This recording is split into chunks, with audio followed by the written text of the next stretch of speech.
Welcome back. You're watching The Full View. Former President Jacob Zuma says he's concerned that he's being treated unfairly by having to settle his own legal fees. Earlier this month, the court handed down a judgment that the former president must pay back all the money spent on his criminal trial since 2005. Former President Jacob Zuma taking to Twitter his next step. The former president has vowed to appeal the North Gauteng High Court ruling, alleging that apartheid politicians enjoyed preferable treatment by the state. He says apartheid leaders, including former Law and Order Minister Adrian Vlok, Police General Johan van der Merwe, and Defense Minister Magnus Malan, were helped by the state in their cases. The former president is now crying foul. He's been in and out of court for the past 18 years.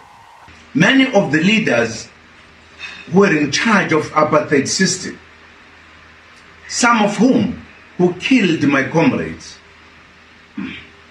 they were charged, and there are quite a number of them. The state paid for their cases, not just small amounts, very huge amounts, paid by this very democratic state that we all fought to bring about. But the very same state is saying, me, one among those who fought for this very democratic state, I must pay for myself. So apartheid killers, they must be defended by the state. Fighters of the democratic country, they must pay for themselves. Raised is whether the comparison drawn by the former president is justifiable or merely a way of gaining public sympathy. Political analysts weighed in on the issue.